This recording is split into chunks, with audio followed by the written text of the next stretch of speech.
Welcome to the Iyun podcast, an in-depth look at Haredi society, Israel, and the Jewish people. I am your host, Ari Koretsky, and I invite you to join us as we confront the challenges, joys, and possibilities of Torah-centered living in an evolving world. The Iyun podcast. Think again. Welcome back, friends. This past Shmini Atzeres, 5786, 2025, the Jewish world lost a titanic leader, Rabbi Moshe Hauer, a man who modeled Jewish living and leadership in an extraordinary manner. Rabbi Hauer was the executive vice president of the Orthodox Union, as well as Rabbi Emeritus of Baltimore's Bnai Shaarei synagogue. He spearheaded a wide variety of communal initiatives while occupying a rare middle ground, passionately committed to core Torah principles, but respectful of and connected to all precincts of the Orthodox community and beyond.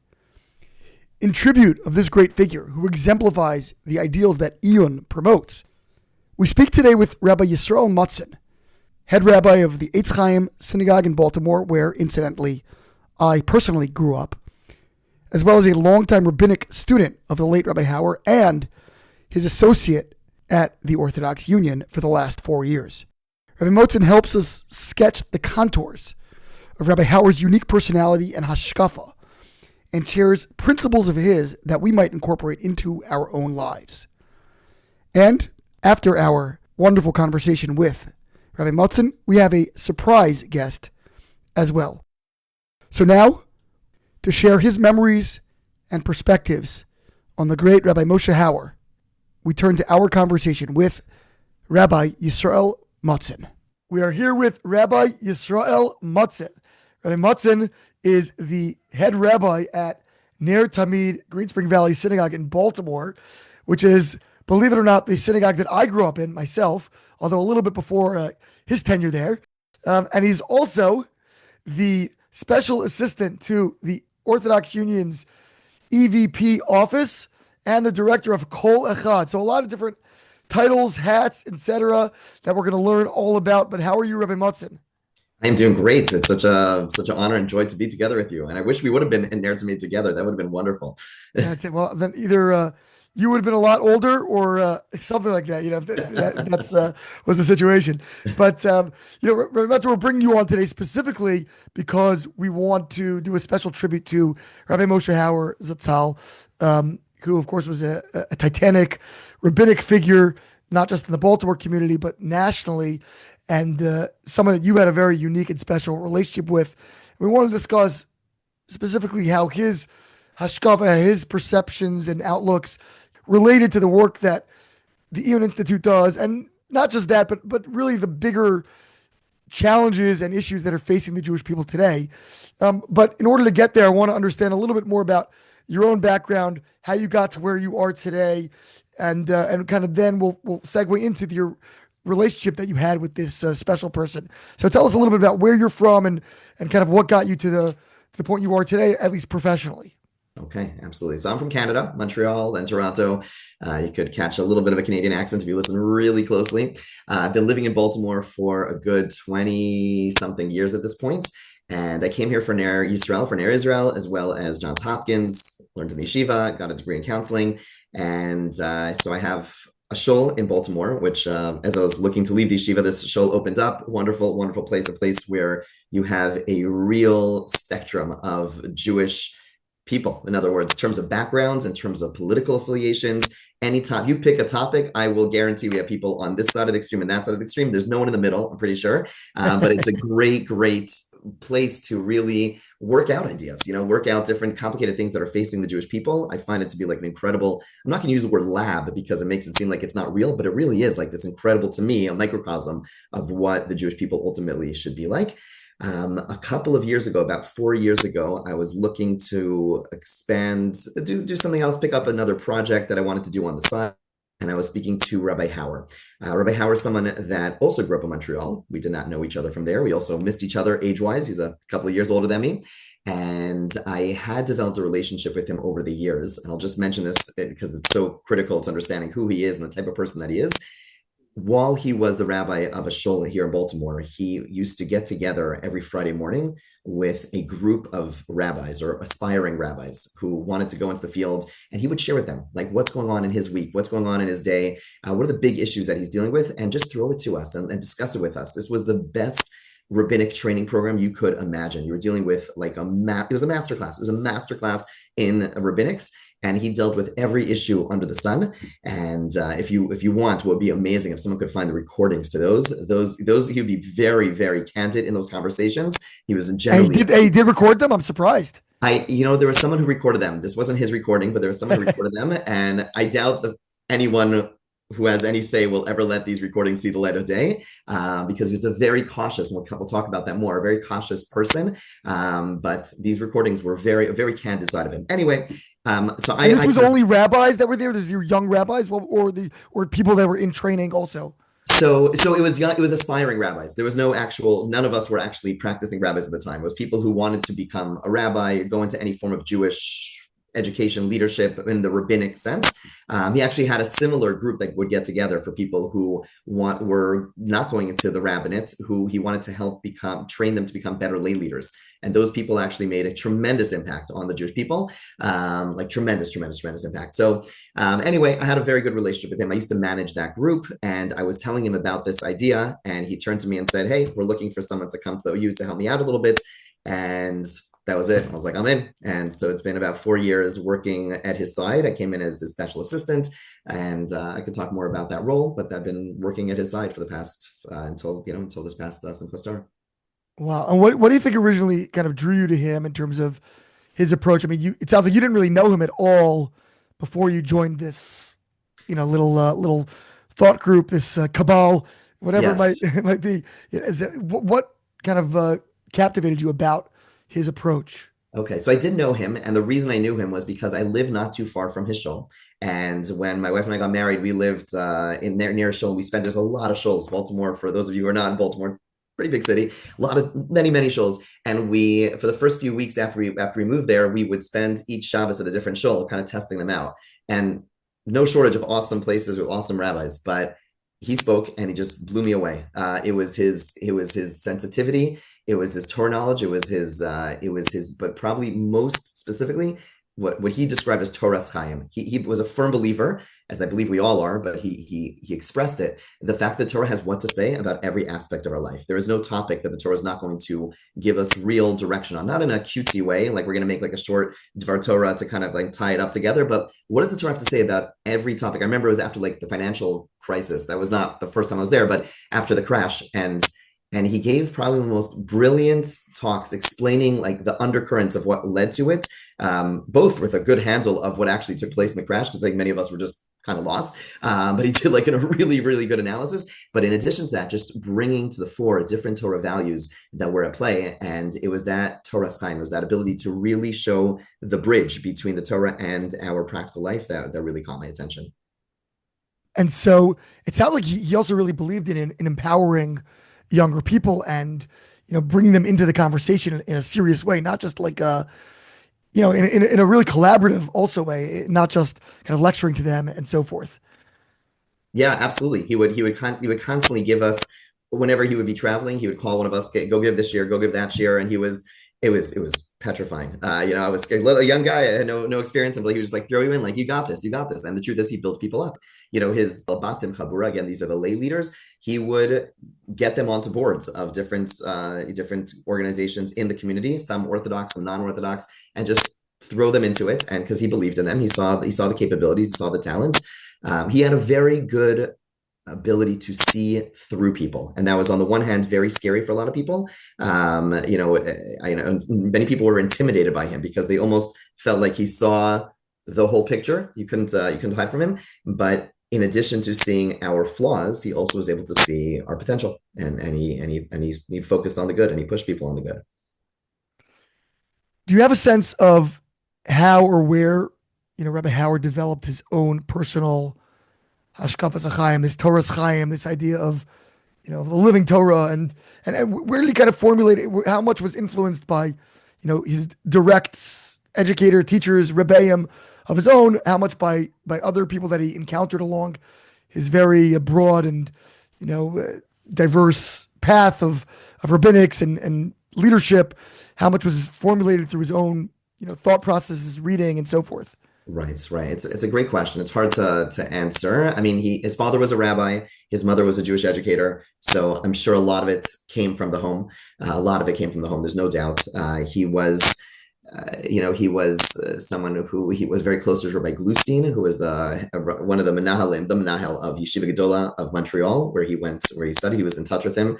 Rabbi Glustein is still alive. He should be well. But probably the people he spoke about the most, that I heard him speak about the most, were Rabbi Weinberg from Ner Yisrael, who was the Rosh Hashiva, who was very much like this, in a sense, more in the intellectual side of things, but more, the ideas and taking Torah ideas and addressing real contemporary challenges. He was very well known to be taken into all forms of settings, not necessarily, Orthodox settings, where he would speak about major issues.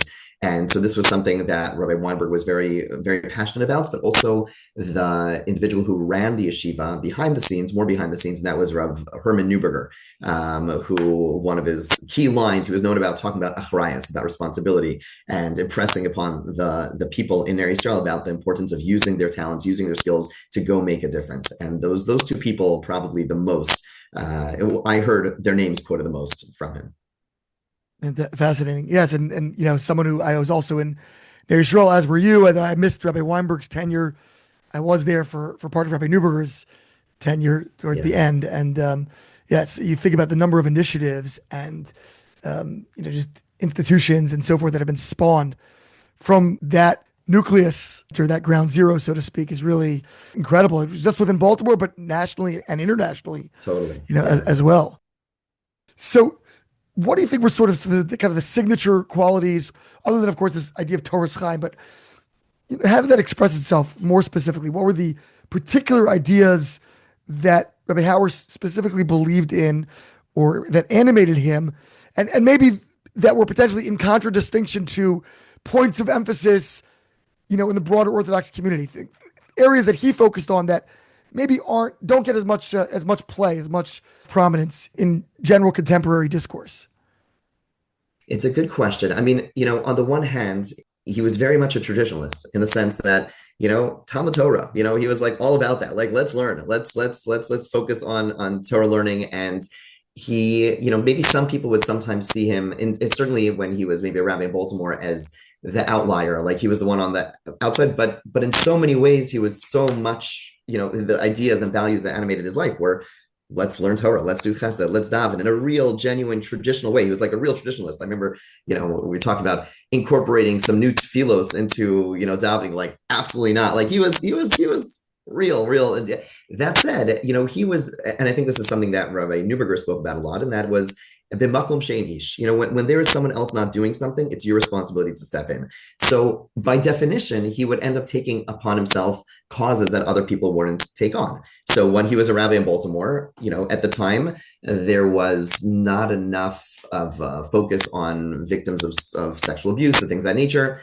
So he took that on because no one else was doing it. So he was animated by the fact that if there's no one else doing this, I need to do it. And he did it. And he did it really well. The same with teens at risk. So he was at the forefront.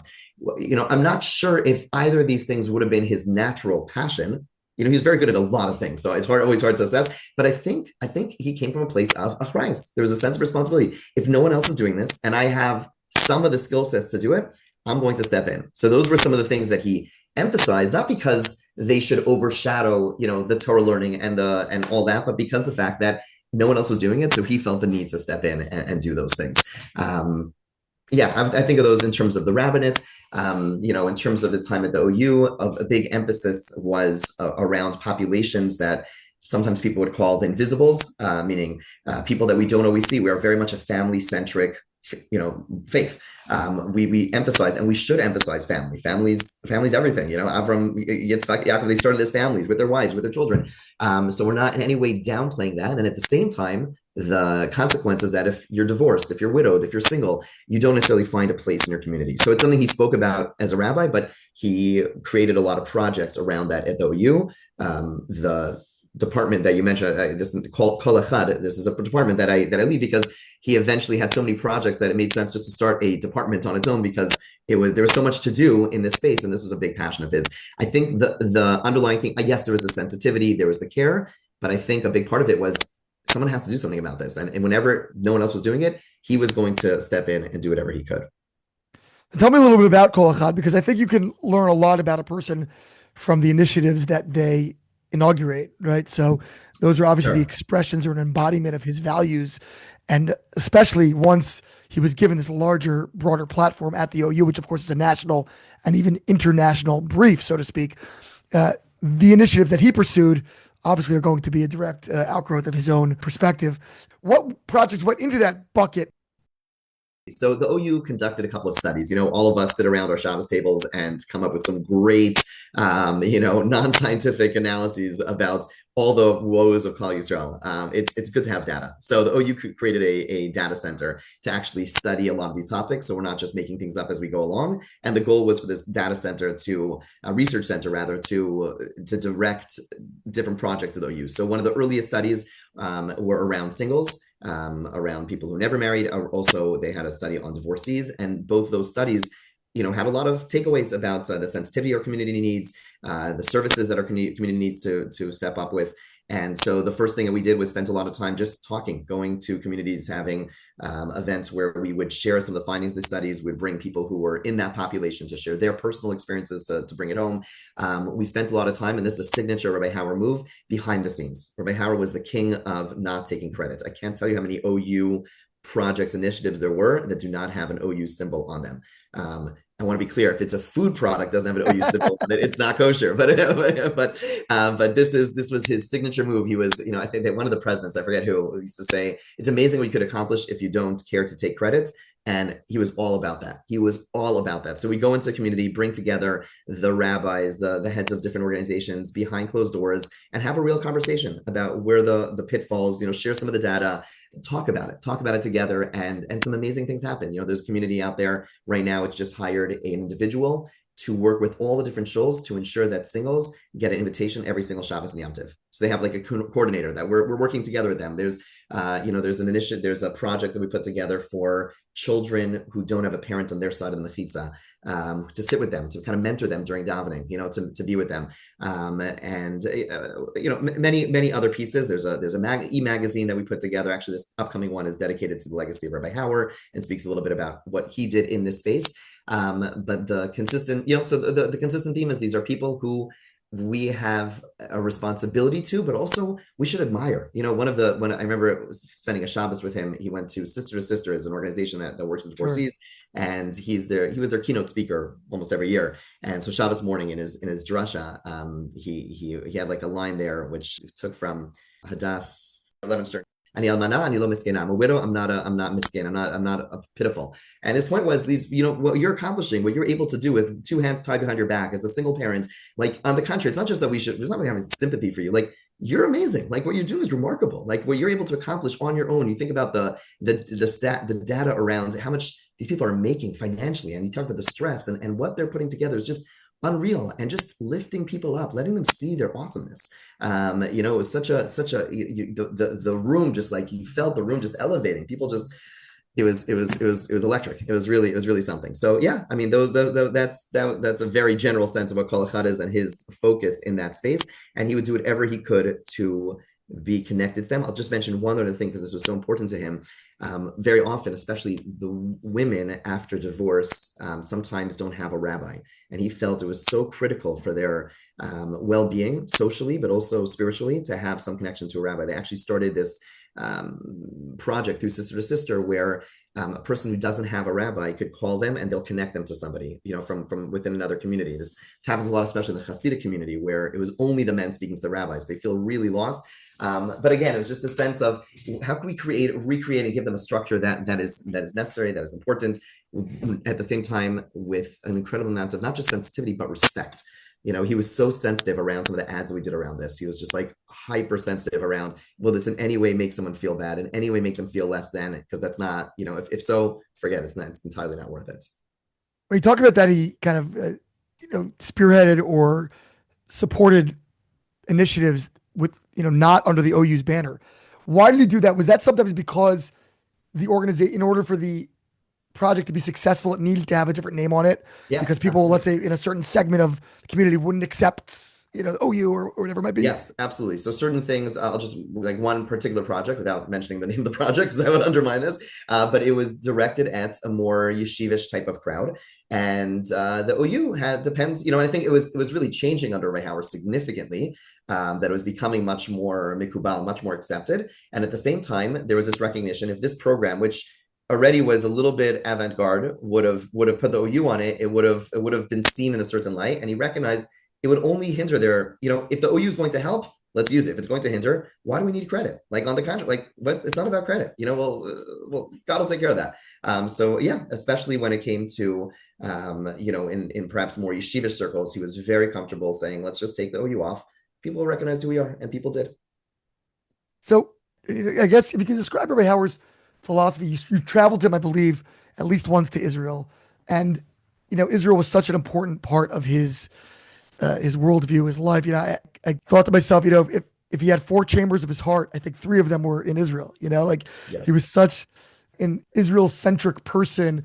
The way he spoke, and I was not close to him by any stretch. I just knew of him and heard him speak, and had many friends who were very, very close to him. But I know that was so central to who he was, and I think even just the timing of his passing was so I can't even describe how what it means is that the hostages came out and then the next day he passed away. It's almost like a mystical in some profound way that like his mission was complete in some sense. Of course that's speculative, but it just what strikes me. So Israel was so important to him, so paramount to him. Tell me about the conversations you had with him about Israel, about the challenges and issues going on in Israel. Of course, he was principally an American rabbi with an American congregation, and the OU is primarily an American organization, although, yes, there is OU Israel and has its own remit. But what were his thoughts about the challenges and issues going on in Israel? How often was he thinking and speaking about, ways to improve life there? Yeah, I'm going to start with your last question first, because I think the answer is always. Like he was always thinking about Israel. He really, when people say Libi Bamizrach, like exactly like you said, three chambers of his heart. Like he was there, and he was there because he loved Israel itself. He loved the state. He appreciated the impact of the state of Israel, and also because a good chunk, more than half, maybe whatever, a half ish of Klal Yisrael, the Jewish people are there, and he was thinking about Israel all the time. If it ever check in with him and he'd be like sighing or whatever, like what's going on, like everything, he's like, do you just miss the news? And what, like nothing, even it wasn't dramatic, but he was always like plugged into what was going on in Israel. That was very much on his mind, and he was heartbroken. There's no better way to say it. He was really heartbroken. I was there with him during the time where there was a lot of discussion around the judicial reform, and so we spent a lot of time on the topic, speaking to people about the topic. And he was just heartbroken over the sinas chinam. Like he spoke about that a lot. He was on the one hand a very pragmatic individual. Like he would try, like he made it his efforts. And I wanted to share with you a story in a moment about this, but he really tried very hard using his ability to. He was connected to people all the way on the right, all the way on the left, politically, religiously, and he would, because using those relationships, he would constantly try to bring people to meet people from the other side. So he brought in some pretty controversial politician, no names, sorry, to meet with leaders of people far to the left of the OU politically. Not that the OU is a political, it doesn't have a political stance, but typically people would take a much more left-leaning stance. Important leaders behind closed doors, and used his position to allow people to meet one another, to ensure that there is, that there's dialogue and people understand one another. But that broke him to pieces. Like he was just so broken over the ill will around that. And then similarly, over the past year or so, as the Chok HaGiyus really took everyone's attention in a significant, for obvious reasons, that also really broke his heart to see the sinna, the hatred. And so, sorry, I think I broke my own thought, but my point was, on the one hand, he was very pragmatic, trying to bring people together to have real conversations and see how they could find common ground. And at the same time, he, as he always affirmed, he was like, look, at the end of the day, we have, if there's any clear indication in terms of why bad things happen to the Jewish people, it's sinas chinam. And that's inescapable. So we're going to be pragmatic. We're going to do what we can. And at the same time, if being pragmatic is we believe in God, we believe in our tradition, we believe in our Masorah. And it says very clearly, if you hate each other, bad things are going to happen. So disagree and disagree vehemently and strongly. But the hatred, the way that some people speak about this and think that they are going to be solving problems by speaking in such a venomous fashion, he took great issue with that. How granularly did he get involved in certain issues? Let's say like judicial reform. When he would go to Israel, would he try to wade into the discussion, like actually bring people together from those two sides of the aisle on like an issue like that? And, or he would say, this is not my issue, or I'm an outsider, so to speak. Right. So I think with judicial reform, my impression was there was definitely less of that. I think for two reasons. One, I think part of it was just it was earlier on in his career. I mean, his career at the OU was short, but really the last post October 7th, his capital, his ability to impact like grew exponentially. And he recognized that and he wanted to use that to his advantage. So not to personal advantage, but to impact the Jewish people. And so I think with the Chok HaGiyus, he was much more, he had much more natural connections in different segments of the population. It was more a lot of the conversations around Orthodox people, but at that point he also established stronger relationships with Israeli politicians and had much more respect from within the establishment here in America. So he was able to do much more, and I think certainly with that on that end, he would really try to bring people together and have meaningful conversations. So when getting into this idea of Chok HaGiyus, this draft law, and of course the status of yeshiva students, non-yeshiva students, of course, is a major issue, and we've covered extensively on this podcast. It goes without saying. What's so interesting is that he was working in the OU, and the OU is, for example, in the recent World Zionist organizational elections, the WZO was aligned with Mizrahi, right? It was partnered with Mizrahi formally, and he campaigned / promoted that agenda. Of course, that's a very pro-army agenda, and that entire subset of the population is probably the most disillusioned and upset about lack of Haredi participation in the IDF and so forth. And yet, as you said, he himself was coming from more of a quote unquote yeshiva background with Rabbeim and influences who were in a different part of the ideological spectrum. How did he approach this kind of an issue, such a heated issue? Do you have a sense of what his personal opinion was on the topic? And then how did he, regardless of what that was, how did he translate that into a sort of a public policy or advocacy kind of approach? So I'm going to actually, I'm not avoiding the question, I promise you, but I'm going to take a step back because I want to just like give you an insight in terms of like how he dealt with conflicts, because I think it's instructive. If I don't come back to it, it's on you. You got me. Okay. So keep me focused. But you were probably in Baltimore at this time, maybe. I don't know. But the JCC in Owings Mills. Okay. So we have a JCC, as many communities do. And we had a big question about should they keep themselves open on Shabbos or not.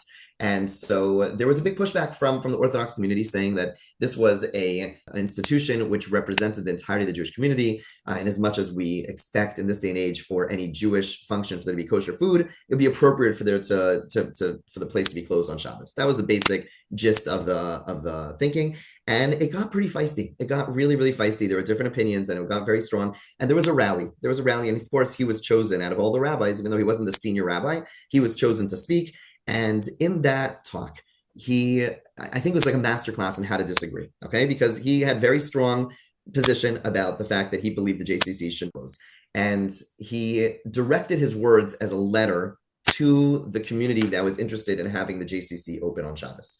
And he first acknowledged all of his biases. He said, listen, I'm sure this is coming across as coercive, as heavy-handed, as we are trying to impose Shabbos on you, et cetera, et cetera. So first of all, he had that insight, and he was a king of having that insight in reality. It wasn't just posturing. He really, truly thought often about his own biases. And, one of my uncomfortable jobs, he would ask me all the time, am I being too this? Am I being too that? I'm like, you're great, you're good. But it was beautiful to see. It was a real Baal Musar in that respect, in the sense that he really wanted to make sure that he was coming at it from as objective a place as possible. And he gave voice to that. He gave voice to their needs, to their concerns, to the fact that this being closed on Shabbos is bad for the finances of the place. That the fact that so many of these people, this is their one opportunity to connect on Shabbos. And he gave voice to that. And then he focused on the shared values. He reminded the people there how we're all family, how we're brothers and sisters, how there is a connection, and focused on our shared beliefs, and focused then on the reason that he still felt that it was appropriate to close the JCC on Shabbos. That was the talk. And then, and this is key, after ultimately the JCC was open on Shabbos, Rabbi Hauer turned to the leadership of the JCC and the leadership of one of the people of the leadership of our local federation, what's known as Associated, and said, it's such a pity that we only came together over this conflict. We need to develop a proactive, positive relationship. And he asked them to learn. And so every week they would go to the Ner Yisrael base medrash, and he would sit down with these two executives and they would learn together. And it was remarkable. He put his money where his mouth is, and they developed like a loving, respectful relationship. Okay, so that just gives you, I think to me, that was like to me, I walked with this is how you argue, with humility, with conviction. He was a man of intense conviction, with humility, with conviction, with the shared values, with self-awareness, understanding the other, and trying to really connect as much as possible with the other. So with that in mind, bringing it back to Israel. So I'm very hesitant to tell you what I think his view is. He once wrote an article, so I'm really just going to share with you what I remember from this article. But the way he described it, he said that there are many leaders in the Dati Leumi community and Haredi community who are trying to create a resolution where people who truly are Toraso Umanoso, where they're really learning full-time and really, we're not talking about the people even part-time, for sure not the people who are like on the streets. We're talking about people, a group of people who are really focused on learning. This is their way, and we should respect their way, and we shouldn't undermine that. But there is a lot of room to maneuver within, the rest of the Haredi population, and in that area, there should be more done. And he was, and he believed that was the right thing to do. Ultimately, to support those within the Haredi and Dati community who are trying to do that, trying to affect that change, and trying to bridge the gap. He was a big proponent of doing it in. Look, there's a lot going on politically. I mean, this probably a lot better than I do. People are posture when it comes to politics, but there's a lot going on behind the scenes. And his emphasis was, no public statements, but really trying to move encourage people, let them also know how important it is for us Americans for them to do this as well, and to try to move people together behind the scenes. That was basically, again, so he didn't believe that the entire Haredi system should be undone. Both because he believed in it, but I think another important piece is that pushing and forcing someone to do something is never going to end well. Nothing's going to actually change that way. It has to happen more organically. And so the external pressure, it may help that they're going to get less funding, but is it really going to make the change that we need? He wasn't sold on that. And so again, the huge subset of the Haredi community should be in the army, and I want to be very clear, had incredible respect and hakaras hatov to those who were serving in the army, observant, not observant, Jewish, not Jewish. Like he was, if you'd see him when he visited these people, or certainly visited families who lost people, it was, there was his respect for that was second to none. But he respected the different communities and their worldview, and wanted to ensure that they could be maintained in a sensible way that can move the communities forward. I think often you find that people who have, call it a more progressive vision, just for lack of a better term, have a difficult time at the same moment maintaining respect for those who are holding on to a more conservative or traditional viewpoint. And very often it can lead to denigration, it can lead to dismissiveness. And my understanding is that this was not the case with Rabbi Hauer. In fact, a friend of mine told me a story about how a certain rabbi he had brought his group into on one of his trips, that he would run trips and lead with groups of lay leaders to Israel. And one of these trips, they went into a rabbi from a different camp who had kind of spoken derisively about the Haredi community.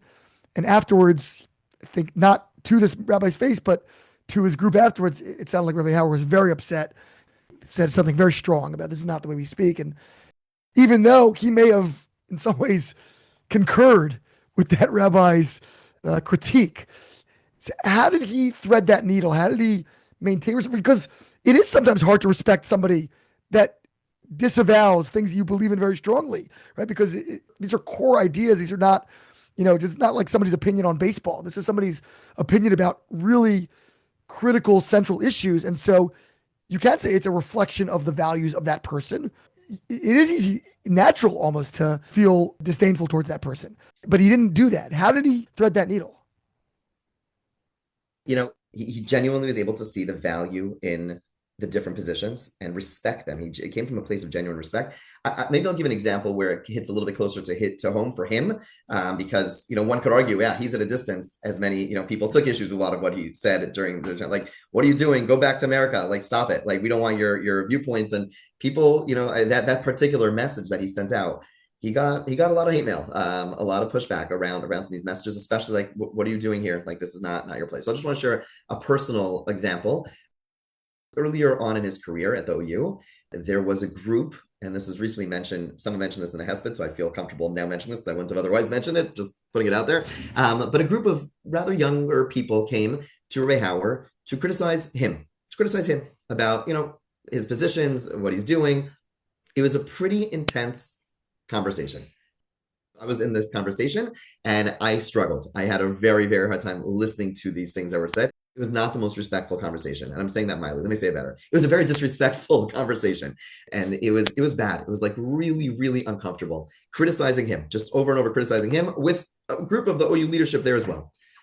Meeting's over. He goes back to his office and he pulls out a piece of paper and he starts writing notes of people he's going to be calling and following up with. And remember, there's two of us. They said, like, what are you doing? Like he seemed, and he said, listen, he said, the way they presented it was completely, was not right. But what they said was true. And there's some things I have to change, some things I have to do differently. And he took it to heart. And, that's to some degree like superhuman humility. And he was a real person. Like he would, I want to be clear, like it wasn't oblivious to when people insulted him. He had he was a strong person. He was a man of steel. Thick skin. Very, very thick skin. Exactly. I can't tell you if it hurt or did not hurt. He was aware, he was cognizant. And he said, okay, but there's value in what is being said over here. And the ability to distinguish between the personal and impersonal and the values, even when it hits us personally, was something that he was able to do. Again, it's very, I'm so hesitant around the topic of Israel, just because he also would give voice to the fact that he acknowledged that it's difficult for him to talk about this because he's not living in Israel and he doesn't have the same, did he have the pain over the losses? It's not for me to judge who has more pain or less pain. He had the pain. He felt it. He felt it terribly. For those who are conjecturing that what's happening in Israel was what caused him so much pain, these are not assessments we can make, but it would be a reasonable assessment to make about a person like that. But he was so sensitive to the fact that he didn't want to hurt people with these comments as well, because recognizing that it obviously grates on people if you lost loved ones in this context. But again, on a personal level, his ability to thread this needle was his ability to be incredibly humble and to be able to stand apart from the personal and see things as objectively as possible. And I saw them do that in that example and many other times. How do you think a person, not of his stature, not of his knowledge, not of his connections and influence and so forth, can actually integrate some of those ideals into their own lives?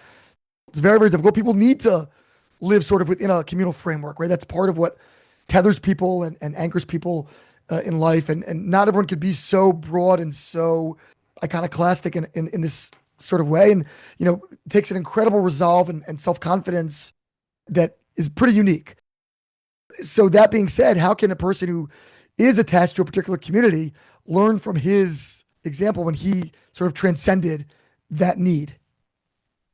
And I fully agree. I think it's critical that people do connect, and even he did, right? I know, he didn't live in solitude here in America. Like he also affiliated with certain communities and didn't affiliate with others. But so it's critical that we have that tethering, we have that grounding, and at the same time to find if this is something which, if we want to be real people, then we spend time listening to other voices. We spend time talking as much as we can on an individual basis. We don't have to talk to the Rosh Yeshiva of this place or the politician of this place. We could just read the news from places which are not our regular news agency. We could just make sure we're being a little bit broader than we are, just checking ourselves, like, am I in my own little echo chamber, or am I really extending myself a little bit? And to explore that, I think it's just a helpful thing to do. I'll share with you, just he recently, this actually happened, one of the last project that he was working on really was a group of Dati Leumi leaders, Rosh Yeshivas, Dayanim, he wanted to bring them to America to learn about America. I'm not even talking about Haredi, not Haredi, meaning there's also disconnect, and we're seeing this more and more between the American Jews and Israeli Jews. There's a sense of like, you don't know us or we don't know you. And it's a problem because these are two epicenters of Judaism, and it's important that we really know each other. Every once in a while I have like some guests from Israel, and they're like, whoa, you say the prayer for the Medina, or like some like what? Like we have like posters for hostas, like, you know about the hostas? I'm like, are you joking? I'm like, and these are politicians. I'm not talking about like, these are, there's a big disconnect. And so they had a trip of politicians that came a while ago. And then we were working on this just before he passed, to bring in a group of Dati Lumi, religious Zionists, Rosh Hashivas, Dayanim, leaders. And we brought them to America, and they spent about a little over a week through, the OU facilitated this, and, other organizations helped, but we brought them to Lakewood. We brought them to YU. We brought them to meet people, leaders of the federations. And we brought them to Chabad. We brought them to one of the Hasidic dynasties, to see their community. And we brought them to Baltimore. And Rav Aaron Feldman is known to be one of the most strong-minded when it comes to the Haredi draft. And it was remarkable I wish everyone would have been a fly on that wall. I need to hear about this meeting. Wow. Okay, so it was remarkable. So you have, Rabbi Feldman shared his views, and he is of the belief, and you could, that over 50% of people who join the army observance do not stay that way. Okay, and that guides his position. And so he shared that. And and there was this incredibly fierce but respectful dialogue that followed. It was remarkable. These people were, again, they disagreed strongly, to say it mildly, but they also recognized, they said, listen, we share the same dream. We said, if it would be true that serving in the army would lead directly to people not being observed, like people are not going to be observant, and all we have left in Judaism is a defense force and not a Torah force, not people who are surrounded by Torah, we're on the same page. That's our dream. They acknowledge that they both do not identify with the vision of Zionism being just about Jewish survival. Their vision is Zionism is about Torah Zionism. It's about Torah flourishing in Eretz Yisrael. And they both are totally on the same page about that. However, they disagreed about the statistics. Okay, so good to have data. So that was a little whatever, and he listened patiently, and it's fascinating to hear him say, in this conversation, which I never heard him write in any of his letters, he said, I'm not a fool. He said, of course I know we need an army. Of course I know we need an army, which is not the talking points you hear, again, politically out there. What he said was, I feel, I'm speaking for, this is his opinion, he said, I feel if 50% are not remaining observant, how could I sell them? He said, there's not a solution. There's not a solution. It's just, I don't know what to do. We're stuck. And that's the way he framed it, which is a very different posture than what you oftentimes hear. And it was important for the Dati Lumi community, to hear this, for the rabbis to hear this, and for them to share different anecdotes. Again, everyone's just sharing anecdotes, and them sharing that how their students all stay observant. They with the right education, they could stay strong, and there could be an education change. But also him walking away after and saying, like, this was such a precious conversation, and he saw people who are so lishma, they're doing this for completely the right reason, Talmidei Chachamim, scholars. He was so respectful of them, and they of him. At the end, Rabbi Yaakov Shapira, who is like seen as the unofficial leader of that group, he is the Rosh Yeshiva Merkaz Rav, made it his business, and I'm fairly confident I could say he did this very deliberately, very much for all his colleagues to see. At the end of the meeting, he ran over to get a bracha from Rav Feldman. I don't think he was doing this to make a message. He was doing this to make a strong message that they're going to disagree, but there's going to be this respect that only happens when you're person to person. This was his dream. It's been hard personally. Rabbi Hauer was like a teacher, not just someone I worked for. He was a teacher of mine. He was someone, a friend of, I could even, to some degree, like someone I adored and loved. And something after we finished that meeting, I was like, I wish I could share this with him. Like he would just be like jumping for joy. This was all about, when you have those conversations in person. So I think to your point, it's not about people in the right position. Yes, those people can maybe move the needle more, but I think regular people, and he used to encourage us at all levels, people to engage in more dialogue on all levels. It doesn't only have to happen on the top. And oftentimes the real magic happens down below. We think like, the amount of work that has to be taking place between like the aides of a politician, that's usually where everything happens. The politicians themselves just kind of following whatever their aide is saying. So this notion of having to go to the top, it doesn't always work. But also speaking in person, just mention another anecdote, because I think this is very instructive as well. because of his position never fit neatly in a box. He had people on this side, people on that side. There was one time, one message that he put out that definitely offended some people on perhaps more to the right. And he received a phone call from someone he respected who was, they were not so thrilled. The person said, "Can we speak?" And Rabbi Hauer said, "Of course we can speak." He said, "Let's speak in person." Point number one, right? He went to speak on the phone. Okay, so the person said, "Good, I'll come to you." Or Howard said, "No, I'm coming to you." Okay, deference, humility, right? And then what he walked away. Bottom line is the message that Rabbi Hauer conveyed in that conversation was, he said, "Look, Klal Yisrael always needed different viewpoints. Go back to early history. We have Shammai, we have Hillel. They're both important. Like, we didn't write Shammai out of history. For Klal Yisrael, for the Jewish people to survive, you need a Shammai." He said, and he told this person, he said, "You keep on being Shammai, but we also need a Hillel, and I'm going to keep on being Hillel." So I'm not, it was that ability to also zoom out. And I think this is an important part of it. And again, if you zoom out, you can see, oh, this is going to play a role. If you have certain communities that are able to promote certain things in a very intense way, that balances the rest of us. Numerous people have pointed out that the Hasidim and Misnagdim ultimately helped each other survive. There is a sense of working off of each other. So we need to balance that zoomed out picture and appreciate how every segment of Klal Yisrael is really helping one another. And at the same time, we have to zoom in and actually have dialogue and try to move things forward. He was able to balance those two together. Just in closing, how is Rabbi Hauer's sort of legacy, and he passed away so suddenly? I'm sure, I picture like an office that has sticky notes all over it and open books. I mean, in the middle, there was no closure. There was no wrapping things up. There was no passing it on to somebody else. How is his work that is so vital, how is that being perpetuated in a very practical way? It's a great question. So, at the OU, right after Shiva, actually, the last day of Shiva, we sat down and just okay, what are the projects he's in the middle of? And just rattle them off. It took forever just rattling them all off, and I'm sure there are things we don't know, because again, part of his grandeur was not making a fuss about things. He was doing, right before Sukkot, he jumped in a car and went to New York to help deal with some political things over there. But this is not OU official work, so there's so many things that we did not know about. And tried to find, the people who could manage some of these things. Some of these things we just have to accept cannot be continued. Something you need to have Rabbi Hauer do certain things, but the general marching orders of bringing Klal Yisrael together, of doing more. And again, we didn't even scratch the surface of all the things which, again, his passion for bringing more Torah learning to other communities, to bring tefillah. He was obsessed with ensuring that we could daven better as a community. All these different projects, we focused on some of the more politically charged ones, but there's so many quote unquote basic projects that he was hyper focused on, and recognized that we need to do something different and something new. So, there's a lot of people at the OU trying to pick up these pieces and trying to move these things forward.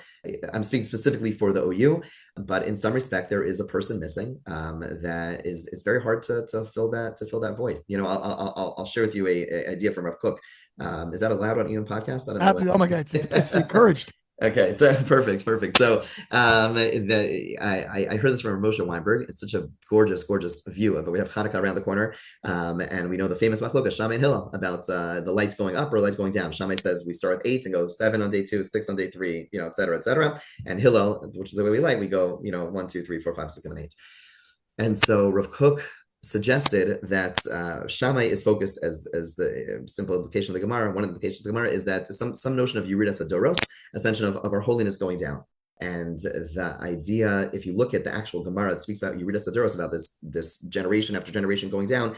It's really the scholars, it's really the leaders of the Jewish people speaking about themselves. They say, it's this rabbi saying, if I'm a person, if I'm the person generation before me was people, we're donkeys. And it's the leader speaking. And Shammai is focusing on the leadership deficiency, how as time goes on, there is Yeridas Adoros, that we don't have a Rabbi Kiva, then we don't have a Rasadi Gaon or a Rambam, et cetera, going down and down and down. But Hillel is focusing on Hamon Am. And when it comes to the masses, when it comes to the regular people like me and others, there is Aliyah Sadaros. There's a sense that we're actually going up and up and up. And the two are actually happening at the same time. On the one hand, we lose, unfortunately, great leaders, and there's diminishment of light in the sense that we lose someone like Rabbi Hauer. And at the same time, that is a charge to the rest of us that we need to, there's Aliyah Sadaros from the masses that all of us in our own small little way, we could elevate, we could bring more, we could do more. And that is, I think, the appropriate focus that I think Rabbi Hauer would encourage us to have, to not focus on what's lost, but on what still needs to be done, and to recognize that each of us could take part in that in some special way. Incredible. Rabbi Yisroel Motzen, thank you so much for sharing your priceless and precious memories and your own light and the work that you're doing to perpetuate and reflect all of these incredible values in the world as well. Thank you so much for joining us. Thank you for having me. And now, as a special addendum to this episode, this tribute to Rabbi Moshe Hauer. We want to bring out the founder and director of the Iyun Institute, Rabbi Yisroel Motzen, who himself had his own relationship with Rabbi Hauer, and Rabbi Hauer himself was very familiar with the work of Iyun, and we'd like to hear all about that, points of convergence, maybe any points of divergence. But Rabbi Pfeffer, share with us a little bit about when you first met Rabbi Hauer and what the context was. Yes, thank you, Rav Ari. I did have several meetings with Rabbi Hauer over the years. Most of them were around some specific issue. There were times that I met him in Jerusalem. By the way, we met at his mother's apartment in Rehavia, and I don't know if she was mentioned in your interview up until now, but she was quite the character. She was she is very lively and I would say strong-minded individual. Really, it was quite the experience to meet with her. I think the first time I met with him was actually in Baltimore. This is going back a good few years. I don't actually remember if he was with the OU at the time or not, but I davened in his shul. And, from the beginning, I was very, very much taken with his noblesse. He was a very noble person. He had a certain aristocracy about him. The way he carried himself with a certain dignity. So I was very taken with, with the way he presented himself. And that conversation was a short one, but it was mainly through the OU. A lot of times that I visited New York, I would drop by to the OU offices to meet with him. Sometimes it was together with other individuals, whether it was, Moshe or whether it was Mitch, Ada, and so on. But I would always value his advice. I would pick his brain. If there was something that I was doing that was related to some klal matter, something sensitive, something delicate, something I wanted to put out, I would pick his brain on it. I found him to have this pikrus, this very deep insight, and be able to take a step back and to see things from a broader perspective. And I always valued his judgment. What was his level of familiarity with what you were doing at Iyun? Did he visit the office ever?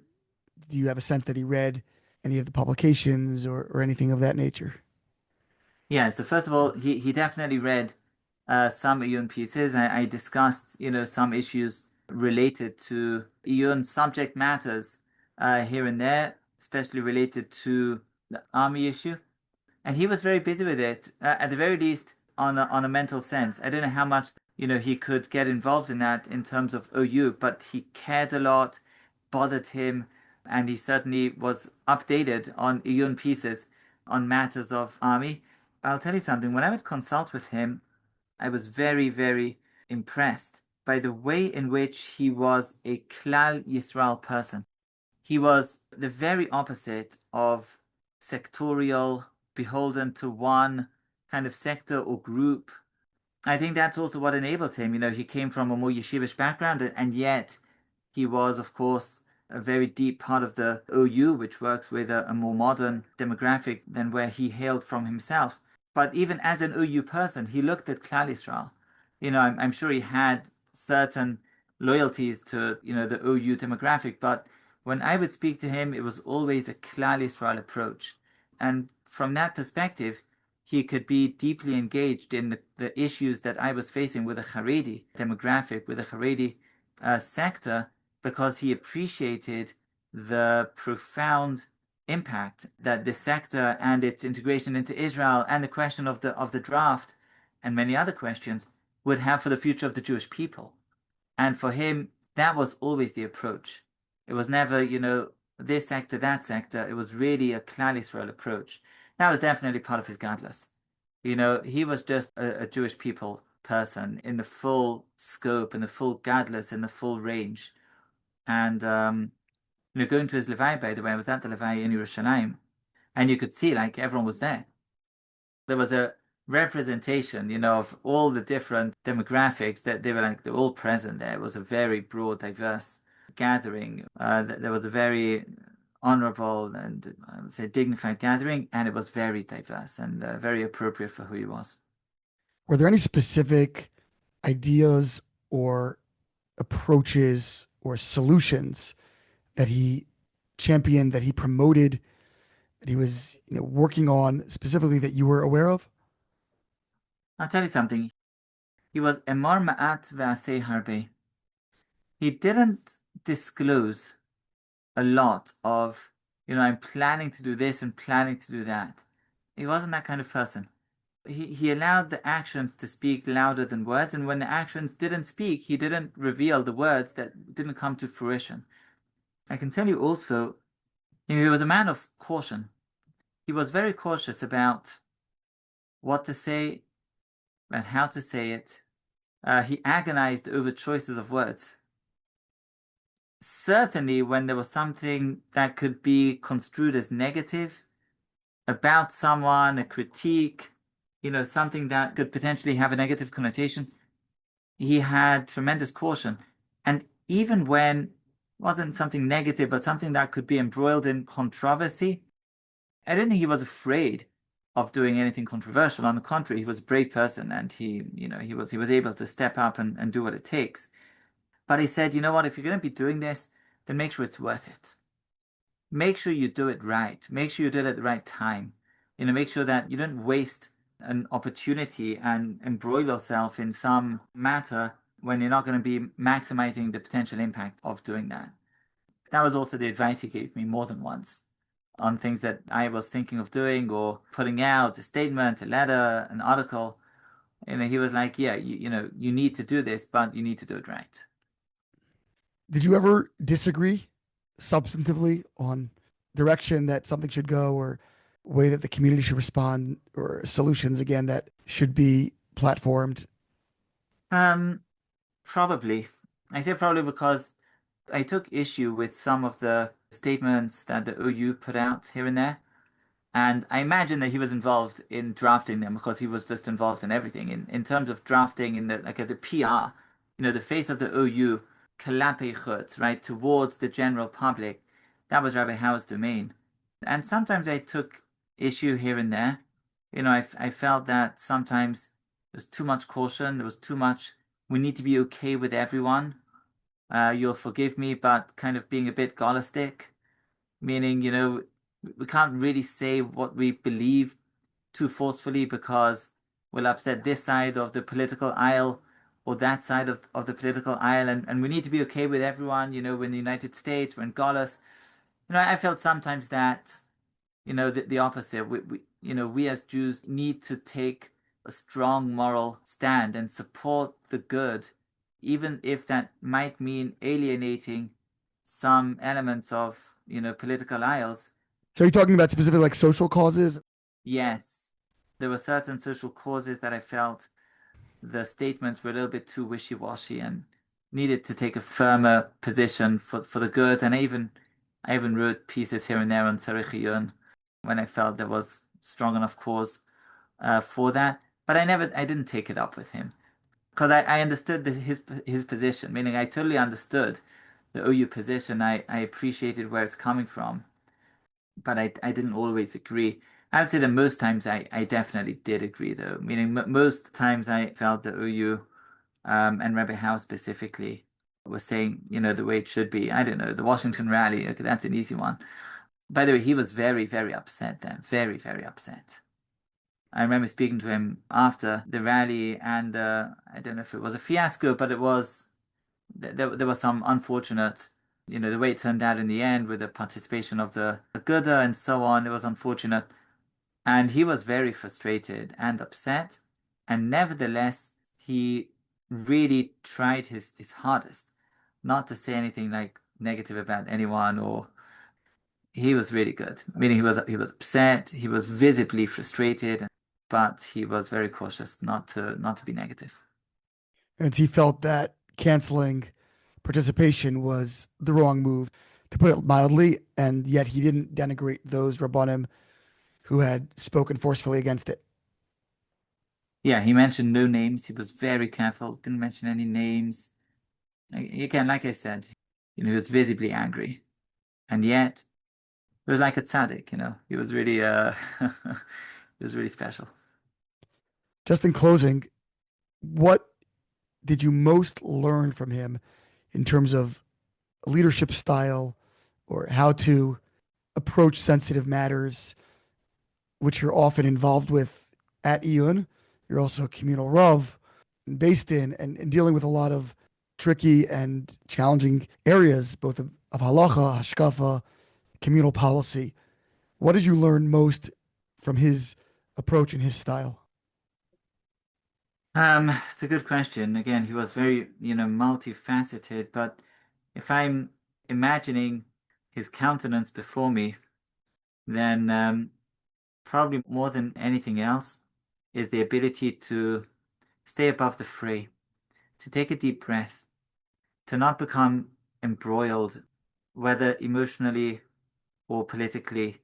He had a way of being somehow, while he was deeply engaged, of course, and involved, and he had to make tough decisions, but somehow he was kind of able to stay aloof of the kind of becoming too emotionally involved and becoming too deeply embroiled in conflict and so on. He was able to stay above it. And that was a real power. That was really something remarkable. And again, he took positions, of course, and not to say that he wasn't busy with Shvir V'Shilya, of course he was. But somehow it didn't stain him. He didn't come out badly for it. He was always noble, always respectful. Whether he got his way, didn't get his way, he was able to remain kind of intact in terms of his standing and take special middays to be able to do that. And a lot to learn from him in that sense. I think we all have a lot to learn from him and a lot to emulate. And if only his approach and his gentility, his nobility could be replicated across society, certainly across Jewish society, I think we'd all be in a much healthier place. But Rabbi Pfeffer, thank you so much for sharing a few precious memories of Rabbi Moshe Hauer. Thank you, Ari. Much appreciated. Looking forward to next time.